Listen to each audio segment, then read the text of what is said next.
બાપુ, એક સુંદર મજાનો પ્રેરક પ્રસંગ છે. એક નાનકડું ગામ હતું અને આ ગામની અંદર એક પતિ પત્ની રહેતા. અને આ પતિ પત્નીને એક દેવની દીધેલી દીકરી હતી. અને એકને એક દીકરી હોવાના કારણે એ દીકરીનો લાડકોડમાં ઉછેર કરે છે. અને ધીરે ધીરે સમય વીતતા વીતતા એ દીકરી ઉંમરલાયક થાય છે. અને એ કોઈ સારો મૃત્યુ જોઈ અને એ દીકરીને પરણાવી દેવામાં આવે છે. અને એ દીકરી પરણી અને એના સાસરે આવે છે. અને દીકરીમાંથી વહુ બની જાય છે. અને આ વહુનો સસરો ખૂબ જ સારો હતો, પરંતુ એની સાસુ થોડીક કજિયાખોર અને એને વાત વાતમાં ટકટક કરવાની ટેવ હતી. અને આ સાસુની ટકટક કરવાની ટેવ વહુને જરા પણ પસંદ નહોતી. અને સાસુની વાત વાતમાં ટકટક કરવાની ટેવને કારણે આ વહુ થોડા જ મહિનામાં કંટાળી ગઈ હતી. એક દિવસ કોઈ પ્રસંગના કારણે આ વહુ એના માવતરે આંટો મારવા આવે છે. અને દીકરીને આવેલી જોઈ અને એના માવતર ખૂબ જ રાજી થાય છે.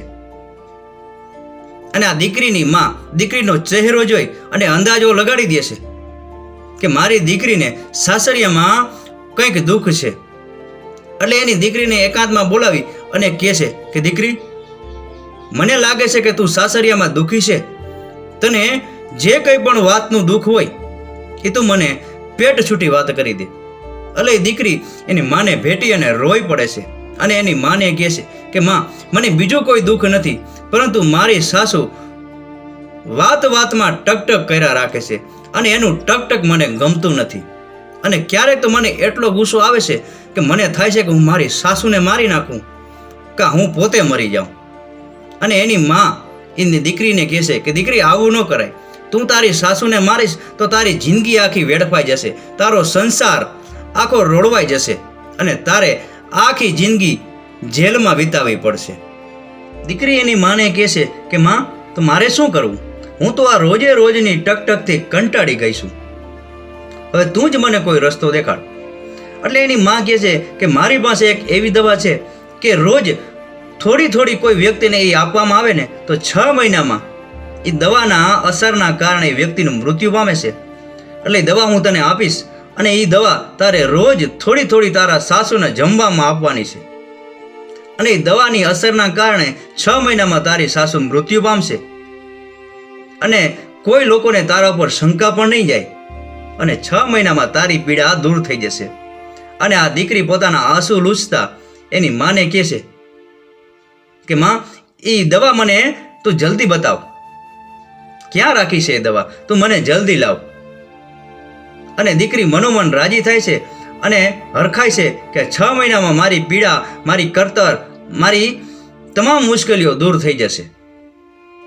બીજા દિવસે એ દીકરી એના સાસરે જવા માટે વિદાય લે છે.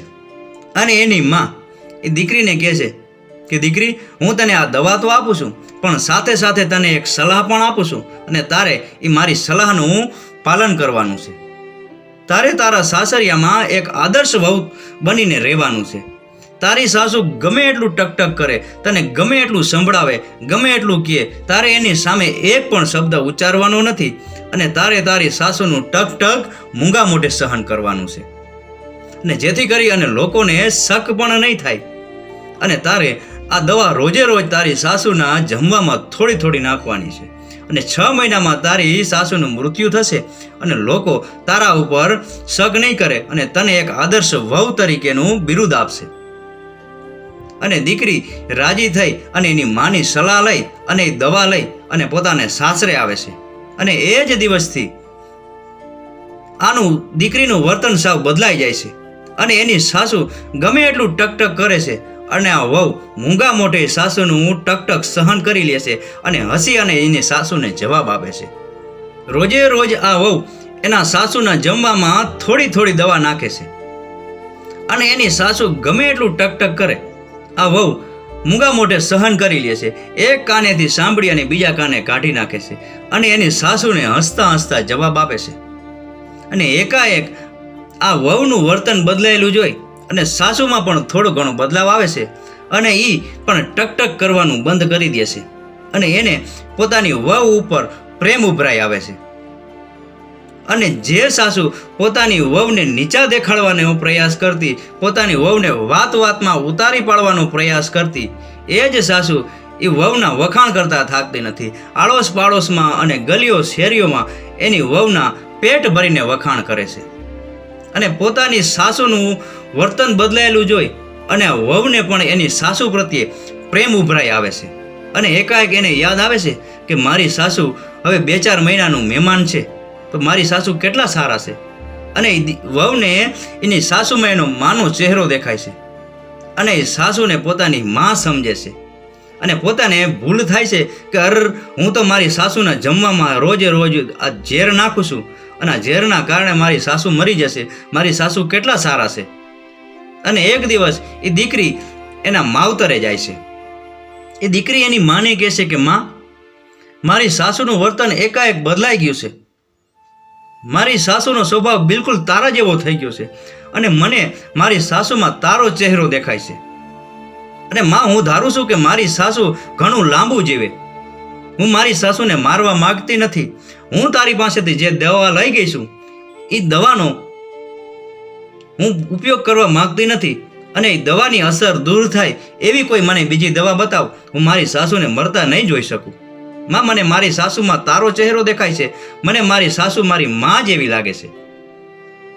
એટલે એની માં એને દીકરી ઉપર હાથ ફેરવતા કહે છે કે દીકરી, હું તારા સુખી સંસારમાં આગ લગાડવા નહોતી માંગતી. હું તો તારા સુખી સંસારના ઉજ્જવળ ભવિષ્યની ચિંતા કરતી હતી. મેં તને કોઈ દવા આપી જ નથી. અને તું રોજ જે દવા તારી સાસુના જમવામાં નાખે છે ને, એ કોઈ ઝેર નથી કે કોઈ દવા નથી. એ તો એક શક્તિવર્ધક પાવડર છે. હું તો તને સુધારવા માંગતી હતી કે તું સુધરી જઈશ તો તારી સાસુ પણ સુધરી જશે. અને બન્યું પણ એવું. તારું વર્તન સુધરી ગયું એટલે તારી સાસુનું વર્તન પણ સુધરી ગયું. અને એ દીકરી એને માને ભેટી અને દડ આંસુડે રોઈ પડે છે. બાપુ, આપણે કોઈ પણ વ્યક્તિને સુધારવા માંગતા હોય તો સૌપ્રથમ આપણે સુધરવું પડે. આપણે કોઈ પણ વ્યક્તિ ઉપર આપણા નિયમનું પાલન કરવા માંગતા હોય તો આપણે પણ એ નિયમનું પાલન કરતા શીખવું પડે. આપણે આપણી જ મરજી મુજબ કોઈને જીવન જીવતા શીખવાડવું પડે તો આપણે પણ એની મરજી મુજબ જીવન જીવતા શીખવું પડે. અને તો જ જીવનમાં સુખ, શાંતિ અને પ્રેમ ટકી રહેશે. આ પ્રસંગ જેને સમજાય એને વંદન. આ પ્રસંગ પૂરેપૂરો સાંભળવા બદલ આપનો ખૂબ ખૂબ આભાર. આપનો દિવસ શુભ રહે. મહાદેવ હર.